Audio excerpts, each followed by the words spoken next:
Hello again. Hope you're doing well. Miss you. Hope school is going well and everything else too. We are on to chapter 10 in Little Women. So I will get started. As spring came on, a new set of amusements became the fashion, and the lengthening days gave long afternoons for work and play of all sorts. The garden had to be put in order, and each sister had a quarter of the little plot to do what she liked with. Hannah used to say, I'd know which each of them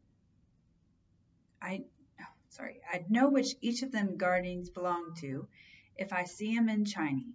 And so she might, for the girls' tastes differed as much as their characters. Meg's had roses and heliotrope, myrtle, and a little orange tree in it. Jo's bed was never alike 2 seasons, for she was always trying experiments. This year it was to be a plantation of sunflowers, the seeds of which, cheerful and aspiring plants, were to feed Aunt Cockletop and her family of chicks. Beth had old-fashioned fragrant flowers in her garden, sweet peas and mignonette, larkspur, pinks, pansies, and southernwood, with chickweed for the bird and catnip for the pussies. Amy had a bower in hers, rather small and earwiggy, but very pretty to look at, with honeysuckles and morning glories hanging their colored horns and bells and graceful wreaths all over it, tall white lilies, delicate ferns, and as many brilliant, picturesque plants as would consent to blossom there. Gardening, walks, rows on the river, and flower hunts employed the fine days, and for rainy ones they had house diversions, some old, some new, all more or less original. One of these was the P.C. For as secret societies were the fashion, it was thought proper to have one.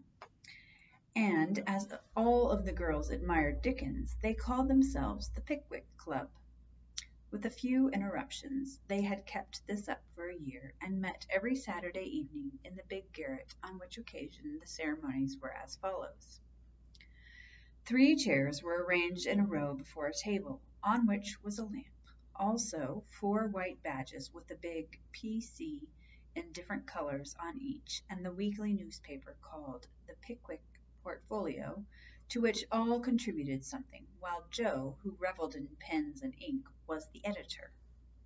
At 7 o'clock the 4 members ascended to the clubroom, tied their badges round their heads, and took their seats with great solemnity. Meg, as the eldest, was Samuel Pickwick. Jo, being of a literary turn, Augustus Snodgrass. Beth, because she was round and rosy, Tracy Tutton. And Amy, who was always trying to do what she couldn't, was Nathaniel Winkle. Pickwick, the president, read the paper, which was filled with original tales, poetry, local news, funny advertisements, and hints, in which they good-naturedly reminded each other of their faults and shortcomings. On one occasion, Mr. Pickwick put on a pair of spectacles without any glasses, rapped upon the table, hemmed, and having stared hard at Mr. Snodgrass, who was tilting back in his chair till he arranged himself properly, began to read the Pickwick Portfolio. Poets' Corner, Anniversary Ode. Again we meet to celebrate, with badge and solemn rite, our 52nd anniversary in Pickwick Hall tonight. We all are here in perfect health, none gone from our small band. Again we see each well-known face, and press each friendly hand. Our Pickwick always at his post, with reverence we greet, as spectacles on nose he reads our well-filled weekly sheet. Although he suffers from a cold, we joy to hear him speak, for words of wisdom from him fall, in spite of croak or squeak. Old 6-foot Snodgrass looms on high, with elephantine grace, and beams upon the company with brown and jovial face. Poetic fire lights up Poetic fire lights up his eye, he struggles against his lot. Behold ambition on his brow, and on his nose a blot. Next our peaceful Tupman comes, so rosy, plump, and sweet, who chokes with laughter at the puns, and tumbles off his seat. Prim little Winkle, too, is here, with every hair in place, a model of propriety, though he hates to wash his face. The year is gone, we still unite, to joke and laugh and read, and tread the path of literature that doth to glory lead. Long may our paper prosper well, our club unbroken be, and coming years their blessings pour on the useful, gay P.C. A. Snodgrass. The Masked Marriage, a Tale of Venice. Gondola after gondola swept up to the marble steps, and left its lovely load to swell the brilliant throng that filled the stately halls of Count d'Adelon. Knights and ladies, elves and pages, monks and flower girls, all mingled gaily in this dance. Sweet voices and rich melody filled the air, and so, with mirth and music, the masquerade went on. I just realized I'm going to show you this. It's I'm reading the actual, you probably can't see it, but the Pickwick Chronicle is in the book. So that's what I'm reading right now. Okay. So they're at a masquerade. Has your highness seen the Lady Viola tonight? Asked a gallant troubadour of the fairy queen, who floated down the hall upon his arm. Yes, is she not lovely, though so sad? Her dress is well chosen, too, for in a week she weds Count Antonio, whom she passionately hates. By my faith, I envy him. Yonder he comes, arrayed like a bridegroom, except the black mask. When that is off, we shall see how he regards the fair maid, whose heart he cannot win, though her stern father bestows her hand, returned the troubadour. 'Tis whispered that she loves the young English artist, who haunts her steps and is spurned by the old count, said the lady, as they joined the dance. The revel was at its height when a priest appeared, and withdrawing the young pair to an alcove hung with purple velvet, he motioned them to kneel. Instant silence fell upon the gay throng, and not a sound but the dash of fountains or the rustle of the orange groves sleeping in the moonlight broke the hush as Count d'Adelon spoke thus. My lords and ladies, pardon the ruse by which I have gathered you here to witness the marriage of my daughter. Father, we wait your services. All eyes turned toward the bridal party, and a low murmur of amazement went through the throng, for neither bride nor groom removed their masks. Curiosity and wonder possessed all hearts, but respect restrained all tongues till the holy rite was over. Then the eager spectators gathered round the count, demanding an explanation. Gladly would I give it if I could, but I only know that it was the whim of my timid Viola, and I yielded to it. Now, my children, let the play end, unmask, and receive my blessing. But neither bent the knee, for the young bridegroom replied in a tone that startled all listeners, as the mask fell, disclosing the noble face of Ferdinand Devereux, the artist lover, and leaning on the breast where now flashed the star of an English earl was the lovely Viola, radiant with joy and beauty. My lord, you scornfully bade me claim your daughter when I could boast on a high name. My lord, you scornfully bade me claim your daughter when I could boast as a high name and vast a fortune as the Count Antonio. I can do more, for even your ambition and soul cannot refuse the Earl of Devereux and de Vere when he gives his ancient name and boundless wealth in return for the beloved hand of this fair lady, now my wife. The Count stood like one changed to stone, and turning to the bewildered crowd, Ferdinand added with a gay smile of triumph, "To you, my gallant friends, I can only wish that your wooing may prosper as mine has done, and that you may all win as fair a bride as I have by this masked marriage." S. Pickwick. Oh, here's a joke. Why is the PC like the Tower of Babel? It is full of unruly members. The history of a squash. So this is still a paper. It's like two and a quarter more pages. The history of a squash. Once upon a time, a farmer planted a little seed in his garden, and after a while it sprouted and became a vine and bore many squashes. One day in October, when they were ripe, he picked one and took it to a market. A grocer man bought and put it in his shop. That same morning a little girl in a brown hat and blue dress, with a round face and snub nose, went and bought it for her mother. She lugged it home, cut it up, and boiled it in the big pot, mashed some of it with salt and butter for dinner, and to the rest she added a pint of milk, 2 eggs, 4 spoons of sugar, nutmeg, and some crackers.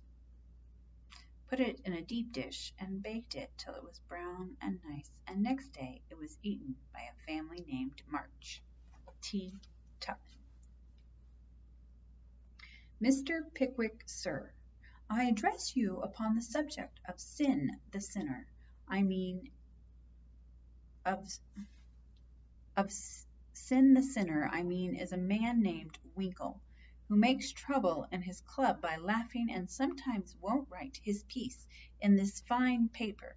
I hope you will pardon his badness and let him send a French fable, because he can't write out of his head, as he has so many lessons to do and no brain in future. I will try to take time by the fetlock and prepare some work which will be all comme la foi. That means all right. I am in haste, as it is nearly school time. Yours respectably, N. Winkle. The above is a manly and handsome acknowledgment of past misdemeanors. If our young friend studied punctuation, it would be well. That's why it was hard to read, because it wasn't very well punctuated. A sad accident. On Friday last, we were startled by a violent shock in our basement, followed by cries of distress. On rushing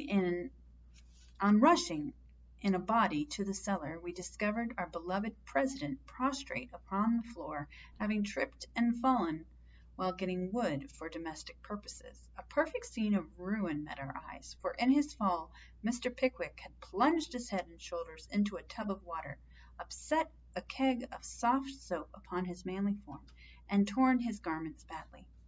On being removed from this perilous situation, it was discovered that he had suffered no injury but several bruises, and we are happy to add is now doing well. The public bereavement.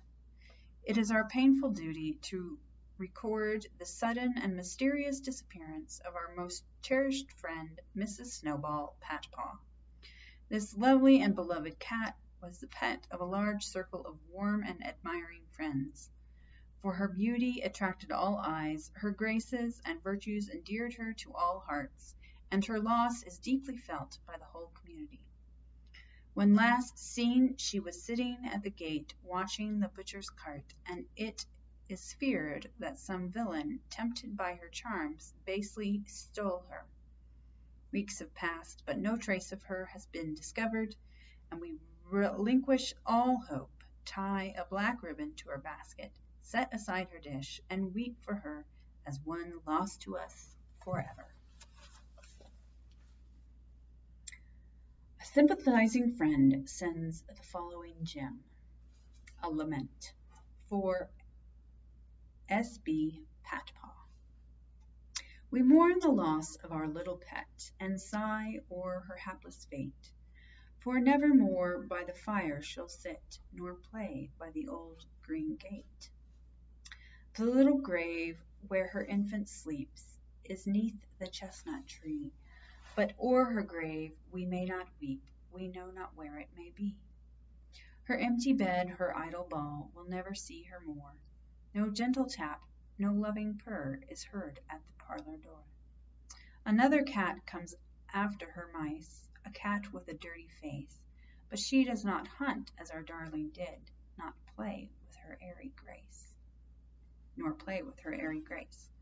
Her stealthy paws tread the very hall where Snowball used to play, but she only spits at the dogs our pet so gallantly drove away. She is useful and mild and does her best, but she is not fair to see, and we cannot give her your place dear, nor worship her as we worship thee. A.S. Advertisements.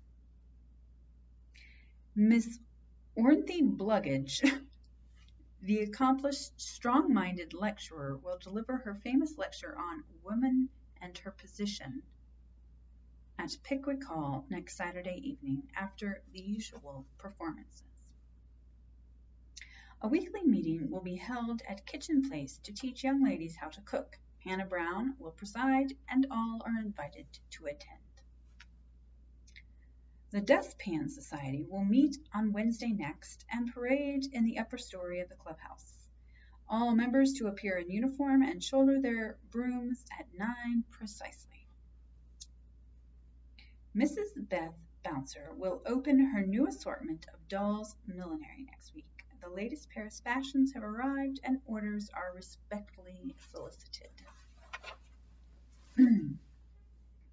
A new play will appear at the Barnville Theatre in the course of a few weeks, which will surpass anything ever seen on the American stage.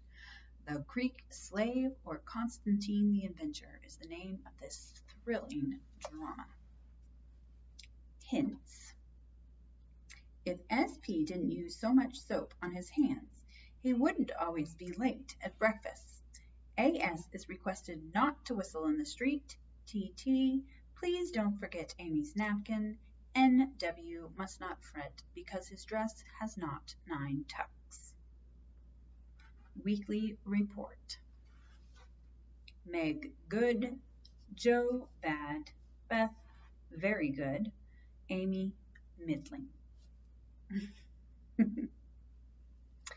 As the president finished reading the paper, which I beg leave to assure my readers is a bona fide copy of one written by bona fide girls once upon a time, a round of applause followed, and then Mr. Snodgrass rose to make a proposition. Mr. President and gentlemen, he began, assuming a parliamentary attitude and tone, I wish to propose the admission of a new member. One who highly deserves the honor, would be deeply grateful for it, and would add immensely to the spirit of the club, the literary value of the paper, and be no end jolly and nice.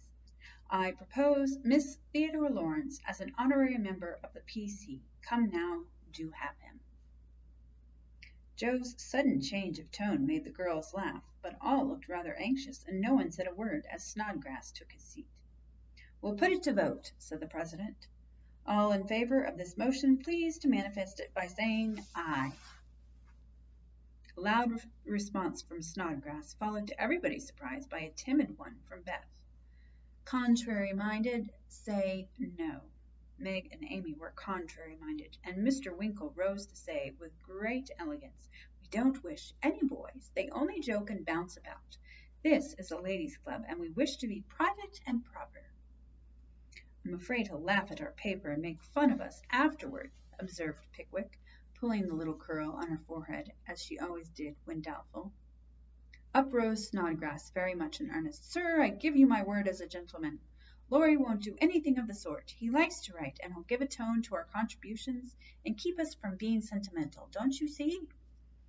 We can do as little for him. We can do so little for him, and he does so much for us. I think the least we can do is offer him a place here, and make him welcome if he comes."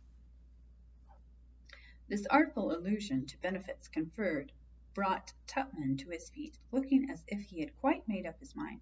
"Yes, we ought to do it, even if we are afraid. I say he may come, and his grandpa too, if he likes." This spirited burst from Beth electrified the club, and Jo left her seat to shake hands approvingly. "Now then, vote again. Everybody remember it's our lorry, and say aye," cried Snodgrass excitedly. "Aye, aye, aye," replied three voices at once. "Good. Bless you. Now, as there's nothing like taking time by the fetlock, as Winkle characteristically observes, allow me to present the new member." And to the dismay of the rest of the club, Jo threw open the door of the closet and displayed Laurie sitting on a rag bag, flushed and twinkling with suppressed laughter. "You rogue! You traitor! Jo, how could you?" cried the three girls, as Snodgrass led her friend triumphantly forth, and producing both a chair and a badge, installed him in a jiffy. "The coolness of you two rascals is amazing," began Mr. Pickwick, trying to get up an awful frown, and only succeeding in producing an amiable smile. But the new member was equal to the occasion, and rising with a grateful salutation to the chair, said in the most engaging manner, "Mr. President and ladies, I beg pardon, gentlemen. Allow me to introduce myself as Sam Weller, the very humble servant of the club." "Good, good," cried Jo, pounding with the handle of the old warming pan on which she leaned. "My faithful friend and noble patron," continued Laurie, with a wave of the hand, "who has so flatteringly presented me, is not to be blamed for the base stratagem of tonight. I planned it, and she only gave in after lots of teasing." "Come now, don't lay it all on yourself. You know I proposed the cupboard," broke in Snodgrass, who was enjoying the joke amazingly. "Never you mind what she says. I'm the wretch that did it, sir," said the new member, with a Welleresque nod to Mr. Pickwick. "But on my honor I never will do so again, and henceforth devote myself to the interest of this immortal club." "Hear, hear!" cried Jo, clashing the lid of the warming pan like a cymbal.